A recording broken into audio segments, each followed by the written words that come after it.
Hello friends, welcome to your favorite YouTube channel Solution Corner. Friends, in the previous lecture we have discussed question number 9 and 10 and today we are going to discuss question number 11. So अगर आप channel पर नए हैं तो channel को subscribe कर दीजिए और बेल आइकन प्रेस कर दीजिए लेटेस्ट अपडेट्स के लिए. So without any further delay, let's start today video. And 11 is one of the important question which we will discuss today.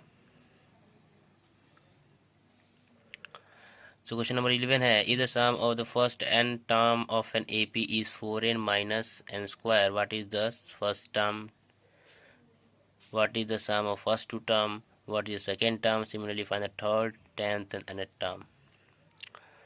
So question में दिया हुआ है sum of first n term of an AP. एक AP है जिसका sum of first n term किसी भी n terms तक क्या है 4n माइनस एन स्क्वायर. ठीक है, 4n माइनस एन स्क्वायर सम है. ठीक है, पूछा है फर्स्ट टर्म. सो इसमें हमें क्या करना है, देखिए एक एक करके शुरू करते हैं. ठीक है, पहले एक एक करके सोल्व करेंगे तो आपको समझने में आसानी होगी.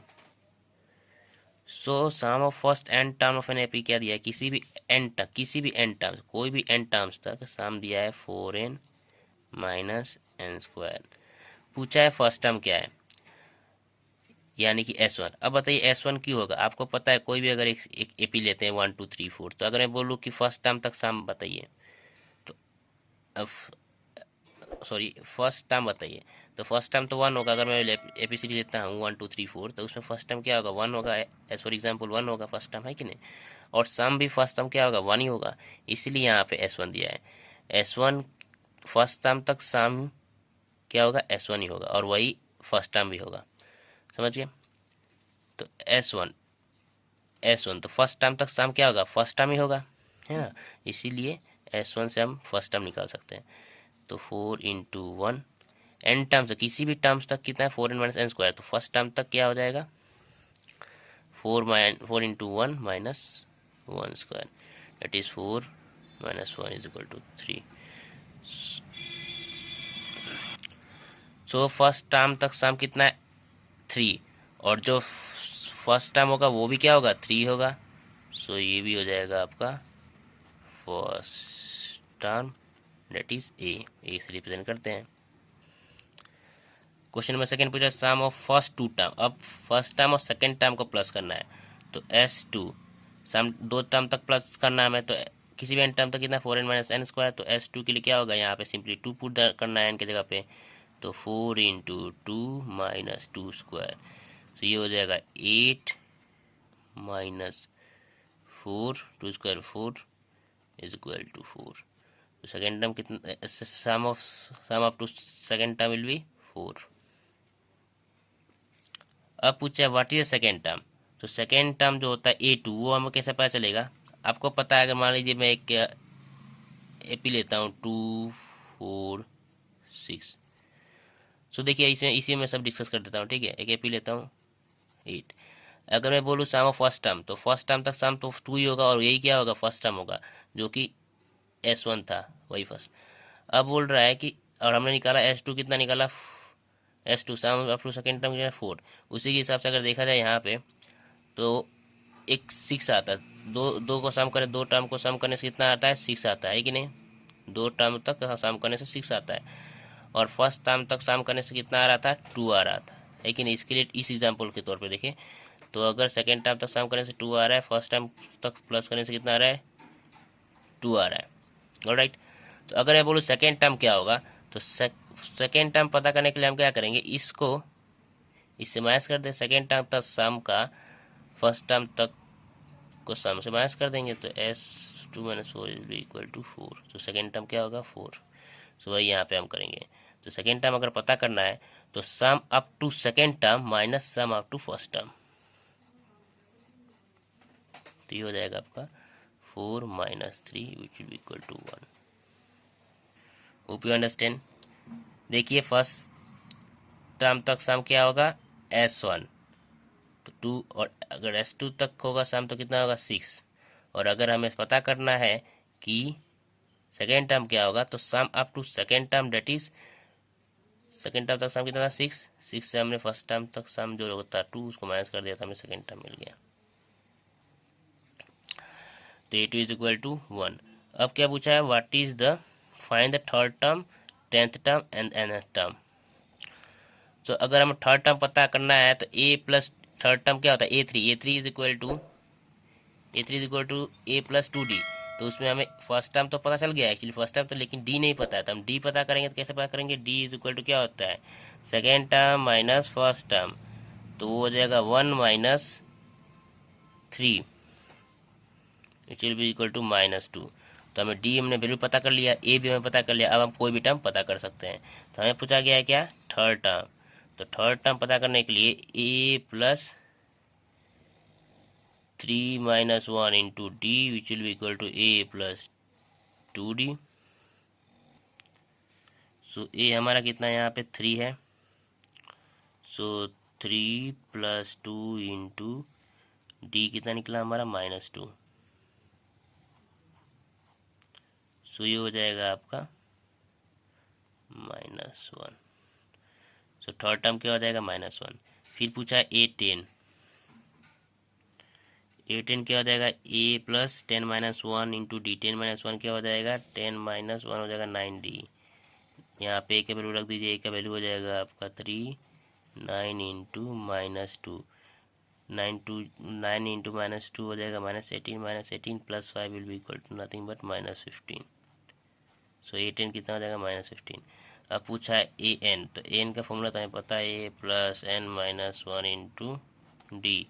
ए की जगह पे उसका वैल्यू रख दिए 3, डी की जगह पे -2,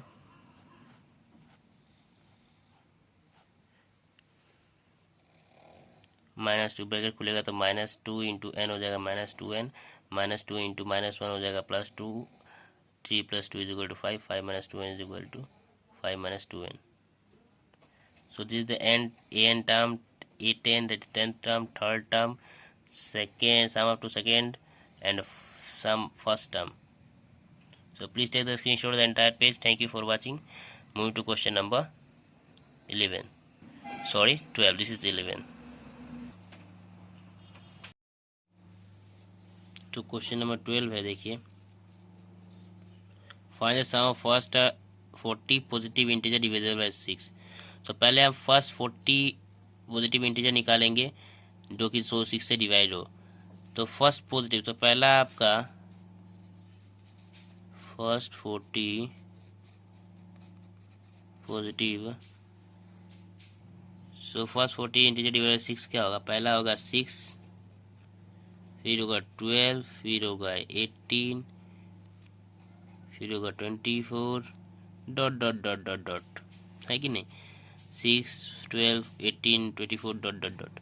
अब आपको पता चल रहा है कि ए यहाँ पे क्या है, फर्स्ट टर्म क्या, देखिए एक एपी में है, क्योंकि हमेशा सब में कॉमन डिफरेंस कितना आ रहा है, 6 का, 12 8 का 6 का, 18 और 24 का 6 का डिफरेंस आ रहा है, डॉट डॉट डॉट। हमें पता नहीं है कि वो 40 टर्म कौन सा है, हमें पता करने की ज़रूरत भी नहीं, क्योंकि हम यहाँ पे क्या पता कर रहे हैं, सम पता करना है। तो सम पता करना है तो देखिए ए क्या हो जाएगा यहाँ पे, फर्स्ट सम पता करने के लिए किसी भी एपी में, देखिए ये तो एपी में है ही, आपको पता है, और एपी में हमें अगर पता करना है सम, तो हमें पता होना चाहिए क्या, एन पता होना चाहिए, कॉमन डिफरेंस पता होना चाहिए और डी पता होना चाहिए। सो आपको पता है फर्स्ट टाइम में मिल गया 6, डी क्या है, डी कैसे निकलेगा, डी होगा, देखिए हमें डिफरेंस कितना आ रहा है 6 का, सो हो जाएगा 6। और हमें सम पता करना है तो एन क्या है, हमें कहाँ तक पता करना है, फर्स्ट 40 टर्म्स, तो n is equal to 40। So is simple, as 40 is equal to 40 by 2, that is n by 2, that is 40 by 2 into 2 into a, तो a यहाँ पे क्या है 6